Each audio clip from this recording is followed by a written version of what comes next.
बतानी पड़ेगी, क्योंकि आज भी इस देश की सच्चाई है कि हमारे यहाँ जाति, धर्म, क्षेत्र, मजहब इन सब आधारों पर वोट पड़ता है। पुलिस का काम भी अगर वो करेगा तो इसकी वजह से आपने अंकिता भंडारी का जो मामला होता है उसमें देखा हो कि वो किस प्रकार से नहीं कर पाए। हाय हेलो नमस्ते, मेरा नाम है वंदा तिवारी और स्वागत है आप सभी लोगों का मेरे यूट्यूब चैनल वंदा तिवारी ब्लॉग में।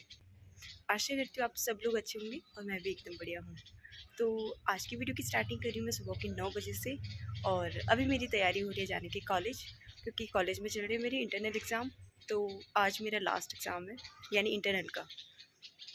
तो अभी मौसम का हालचाल बताया जाए तो यहाँ का मौसम रहता है हमेशा बहुत ही ज़्यादा गर्म, यानी गर्मी यहाँ बहुत ज़्यादा बढ़ गई है। पहाड़ के हिसाब से गांव के अकॉर्डिंग यहाँ बहुत ज़्यादा गर्मी हो रही है। तो कुछ इस तरह का मौसम है और आजकल तो रोज़ अच्छी से धूप खिली रहती है। खैर अभी चलते हैं हम लोग कॉलेज।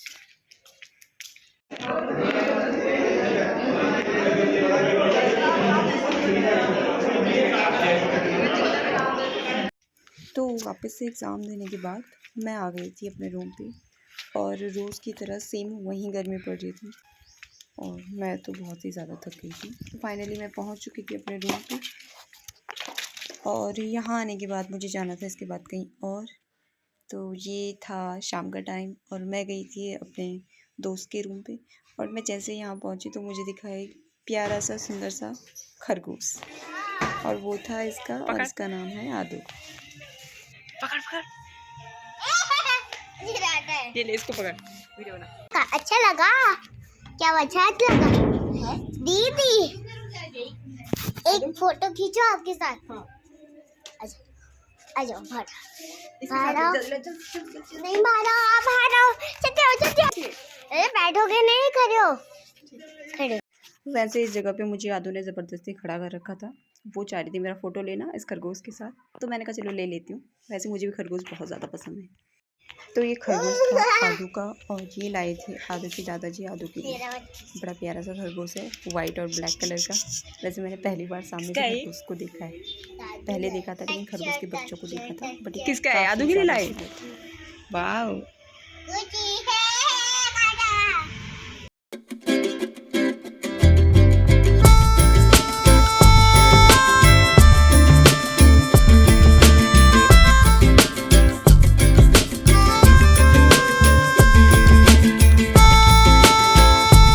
अभी टाइम हो रहा है शाम के 6 और मैं आई थी अपने दोस्त के रूम पे कुछ काम से और अभी हो रही है हमारी वापसी जाने की।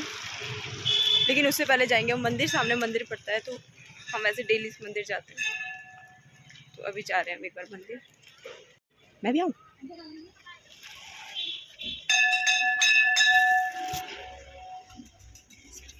मंदिर से बाहर आने के बाद हमें मिला है प्रसाद।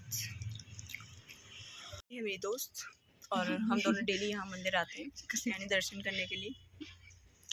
लेकिन काफ़ी टाइम से हम लोग मिल नहीं पा रहे थे क्योंकि मेरे भी एग्ज़ाम चल रहे थे और ये भी अपनी पढ़ाई में बिजी थी। तो काफ़ी टाइम बाद मिला हुआ हमारा आज। तो हमने सोचा मंदिर चले जाते हैं एक बार।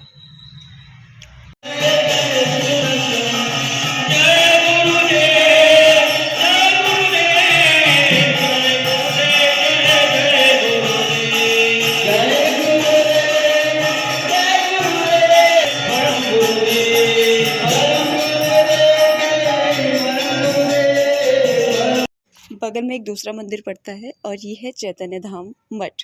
तो हमने कहा यहाँ भी चले जाते हैं क्योंकि ये भी रास्ते में पड़ता है। तो यहाँ हमें मिला ये प्रसाद और इसको लेके हम फिर वापस चले गए। Good morning all of you. तो ये रहा नेक्स्ट डे और वापस मेरी तैयारी हुई थी फिर से कॉलेज जाने की और आज है मेरा प्रैक्टिकल। तो आज वैसे लास्ट प्रैक्टिकल है और आज मेरे साथ जा रही थी मेरी एक फ्रेंड यानी मेरी क्लासमेट है, तो हम लोग जा रहे थे साथ में। आज प्रैक्टिकल होने के साथ साथ हमारे कॉलेज में था पॉलिटिकल साइंस डिपार्टमेंट का एक सेमिनार, तो हमें उसमें पार्टिसिपेट करना था। तो चलते हैं। प्रेम सिंह नेगी जी का एक गीत है कि हाथा ने हुसी की पिलाई, फूला ने पिलायो रंग। ये जो गीत है, ये गीत क्यों है कि हाथ ने हुसी पिलाई और फूल ने पिलाए रंग क्यों है? क्योंकि प्रशासन की जो भूमिका है उसमें कमजोरी, प्रशासन की जो पहुंच दूरस्थ इलाकों तक होनी चाहिए थी और उसमें जो प्रभावशीलता होनी चाहिए, इस तरह के लोगों को विधानसभा और संसद तक भेजता है जिनकी वास्तव में इतनी जो है अहमियत नहीं है। प्रकार से। तो ये बात समझने की आवश्यकता है। अब मैं इस पर प्रशासन की भूमिका के बारे में जो कह रहा था, हमारे पौड़ी में अभी 4-6 साल पहले जिस इलाके से मैं आता हूँ, पुलिस थाने की स्थापना हुई। पुलिस थाना उससे पहले नहीं था। आपने सुना होगा लेखपाल और पटवारी की परीक्षा होती है। पटवारी गांव में यानी पहाड़ी इलाके में होते हैं, लेखपाल यहाँ पर काम करते हैं मैदानी क्षेत्र में, आपने सुना होगा। वहाँ पर पटवारी ही लेखपाल का काम मैंने राजस्व के लिखने का और पुलिस का काम करता है, तो पटवारी होता है। पुलिस का काम भी अगर वो करेगा तो इसकी वजह से आपने अंकिता भंडारी का जो मामला होता है उसमें देखा होगा कि वो किस प्रकार से नहीं कर पाए। पुलिस थानों की स्थापना प्रशासन को दूर गांव तक पहुंच उसके स्थापित करता है, और अगर प्रशासन स्थापित होगा तो one nation one election policy और रिफॉर्म्स हर प्रकार से पूरे किए जा सकते हैं, क्योंकि प्रशासन की पहुंच है, वो उसको मनवाएगा। अगर उसकी पहुंच होगी तभी तो मनवा पाएगा। तो ये बहुत जरूरी है। दूसरा, हमें इस देश के प्रति कर्तव्यपरायणता और राष्ट्रीयता का भाव भरा हो, वही एक महत्वपूर्ण बात है जो हम सबको जो है इस राष्ट्र की सेवा के लिए और इस राष्ट्र में अच्छे रिफॉर्म्स को लाने के लिए हम सबको प्रतिबद्ध भी करती है और उसकी स्थापना अपने देश में करती है। यही बात मैं आपसे कहना चाहता हूँ। concerned in terms of security is concerned, in terms of power is also concerned, क्योंकि जब हम देश की नीति बनाते हैं तो उसका अंतर्राष्ट्रीय regarding this electoral reform is the one nation one election. तो बहुत सारे लोगों ने अपनी बात रखी, काफी हद तक सारी बातें सही भी थी, लेकिन आप ये देखिए कि जो एक सबसे बुनियादी जो मुद्दा आएगा वन नेशन वन इलेक्शन से, that is regarding the federal structure of India. रंगोबू से बात बनती है, चमन तो समझते हैं देश समुदाय समाज है ना, और इख्तिलाफ मतलब उसमें विविधता रंग और चुनाव में हम दूसरे की सुधार की चाहे जितनी बात करें, सच्चाई ये है कि जनता को सुधरना पड़ेगा। अगर हमें क्रांति लानी होगी तो अपने से लानी पड़ेगी, क्योंकि आज भी इस देश की सच्चाई है कि हमारे यहाँ जाति धर्म क्षेत्र मजहब इन सब आधारों पर वोट पड़ता है। थोक के बाबत अरे वो कैंडिडेट अच्छा है लेकिन मेरे धर्म का नहीं, भाई मैं वोट नहीं दूंगा। अरे वैसा वो बहुत बढ़िया डिजर्विंग कैंडिडेट है लेकिन मेरी जाति का नहीं है, इसलिए मैं उसका सपोर्ट नहीं करूँगा। अरे वो वैसे तो बहुत बढ़िया है पर मेरे मोहल्ले का नहीं है, इसलिए मैं उसे वोट नहीं करूँगा। तो ये संकीर्णताएं जो हमारे अंदर है, जो हमने अपना दृष्टिकोण अपना एक नैरो माइंड बना रखा है, तो कहाँ से रिफॉर्म्स, कहाँ से अच्छे कैंडिडेट आए, समझ रहे हो ना। और रही सही कसर, जो धंधा सेठ है, बड़े बड़े बिजनेसमैन है, बड़ी बड़ी इंडस्ट्रीज है, फिर राजनीतिक दलों के पास पैसा कहाँ से आता है? उन्हीं का तो लगता है ना, जिनके एरोप्लेन पे नेता लोग होते हैं या जिनके दिए हुए पैसों से 1-2 लाख की गैदरिंग वाली रैलियां होती हैं। तो कहीं ना कहीं सरकारें बनने के बाद उन्हीं के मतलब की पॉलिसियां बनती हैं, समझ रहे हो ना। तो सारे बेनिफिट्स उन्हीं को केंद्रित करके बनाए जाते हैं। तो इसलिए जो बड़े बड़े इंडस्ट्री वाले लोग हैं, उनके पैसे शराब के रूप में आपने देखी होंगी, जितनी हमारी गरीब बस्तियां हैं वहाँ थोक के भाव शराब बांटी जाती है, थोक के भाव पैसे बांटे जाते हैं, थोक के भाव लालच और प्रलोभन दिए जाते हैं। और जब इतनी सी भी सुनवाई नहीं होती है तो फिर बुलडोजर की भी धमकी दी जाती है कि भाई देखो तुम्हारे अवैध कब्जे हैं, अगर वोट नहीं तो यहाँ रातों रात जैसी भी चला जाए। तो कहाँ से होगा रिफॉर्म्स? देखो सुनना चाहेंगे तो बोलता हूँ, नहीं तो फिर विराम करते हैं। तो देखिए कुल मिला के बात यह है कि बहुत सारी बातें कहने के लिए हमारे साथियों ने एक अच्छा विषय आप लोगों के लिए आज हम लोगों के लिए चुना, ठीक है। इलेक्शन रिफॉर्म्स पे आप लोगों के मंतव्य भी आए, हमने भी जो यहाँ पर ये पाया वो कुल मिलाकर के यही है कि चुनाव सुधार होने चाहिए। ये सरकारी तौर पर तो होंगे जैसे भी होंगे, चाहे कितने भी आयोग बन जाए इस देश। तो ये था हमारे कॉलेज का एक सेमिनार था जिसमें काफ़ी डिबेट हुई वन नेशन और वन इलेक्शन को लेकर। तो इसमें एक बात हुई थी जहाँ हमारे जो लीडर्स हैं वो ज़्यादातर एजुकेशन और बाकी जो प्रॉब्लम्स है उनकी बातें करके जाति धर्म की बातों को ज़्यादा मायने देते हैं। और जो मेन मुद्दे हैं लाइक हमारी एजुकेशन हो गई, हेल्थ हो गई, इन पे 10% भी कहीं पे बात नहीं होती है, चाहे हमारे लीडर्स ही क्यों ना हो या कोई भी देश का युवा क्यों ना हो। बहुत कम जो पढ़े लिखे वहीं इस पे बात करते हैं। वैसे आप लोगों के क्या विचार हैं इस मुद्दे पे? आप लोग चाहें तो मुझे कमेंट करके बता सकते हैं। जो भी टॉपिक था वन नेशन वन इलेक्शन और बाकी जो भी बातें हुई हैं रिलीजियस और कास्ट को लेकर।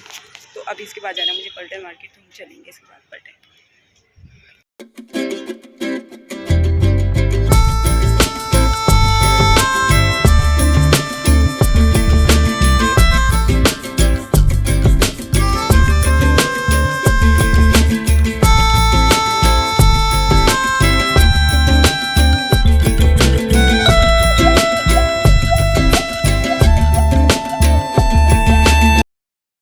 वैसे मार्केट में जो भी ख़रीदारी करनी थी मुझे वो अकेली करनी थी, क्योंकि मैं अकेली थी और मेरी जो फ्रेंड थी उसको जाना था अपने घर, तो उसने मुझे छोड़ा पलटन मार्केट तक और मैं चली गई थी फिर, क्योंकि मुझे यहाँ से कुछ कपड़े लेने थे बच्चों के लिए, यानी अपनी बहन की बेटियों के लिए। मैं आई हूँ यहाँ ट्रेडिशनल आउटफिट के लिए, बट मुझे इतने बड़े पलटन मार्केट में कहीं एक ट्रेडिशनल आउटफिट नहीं मिला।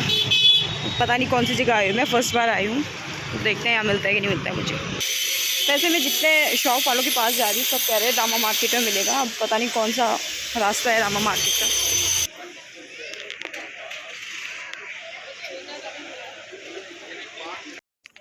अंकल गढ़वाली ट्रेडिशनल आउटफिट मिलेगा? गढ़वाली ट्रेडिशनल आउटफिट, घाघरा पे छौड़ी कहीं मिलेगा? कोई आइडिया आपको? अच्छा बनवाना पड़ेगा, चलिए थैंक यू। बच्चे के लिए चाहिए था, दिखा सकते हैं? 7-8 साल का है, ऐसे नहीं होगा? गेट से बाहर निकलेंगे ना, हाँ रेडीमेड की दुकान है। अच्छा थैंक यू। रेडीमेड ठीक है अंकल, ठीक है थैंक यू। वाली आउटफिट के चक्कर में आज मैं पलटन के काफ़ी नई दुकानों पे और नई जगह घूमने वाली हूँ। मैं तो घूम रही हूँ आज नई जगह पे, बट मुझे फिर भी नहीं मिल पा रहा है कुछ। यहाँ आते आते मुझे पता नहीं था मुझे ये मिल जाएंगे, लेकिन मिलवा तो मुझे मिला है ये। इस लोग पे तो इसको तो पहचानते घूमे, लेकिन फाइनली मुझे ये वाला मिला है शॉप जहाँ मुझे आना था। चलते हुए यहाँ मिलता है तो अच्छी बात है, नहीं तो हमें वापस खाली हाथ जाना पड़ेगा।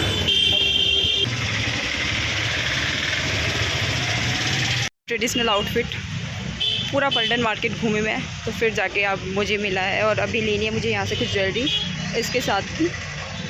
ये रहा इसका घाघरा, ये है वास्केट और इसको तो पता नहीं क्या बोलते हैं, और ये रहा इसका परांदा। पिंक कलर फर्स्ट चॉइस रहती है गर्ल्स की, तो वो बच्ची है वैसे सुंदर है बट उस पर अच्छा लगेगा ही, तो हमने ये डिसाइड किया है। और अब इसके बाद लेंगे हम ज्वेलरी, अभी देखते हैं कौन सी वाली चॉइस करते हैं। ये सारी ज्वेलरी देखने के बाद मेरे माइंड में एक इमेज बना जो था भूटिया का, क्योंकि भूटिया लोग ही ऐसे ज्वेलरी को ज़्यादा पहनते हैं और गढ़वाली लुक में तो वहीं आता है आपका गुलबन और पिछौड़ी वगैरह जो भी होता है।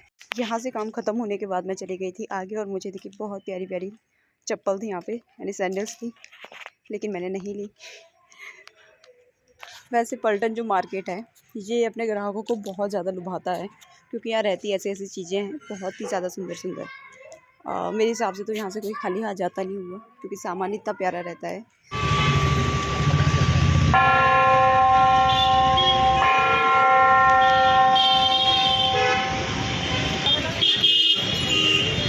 तो यहाँ का सारा काम ख़त्म करने के बाद मैं चली गई थी वापस। वैसे तो मुझे छोड़ने मेरा भाई आने वाला था बट वो आया नहीं। So thanks for watching my video.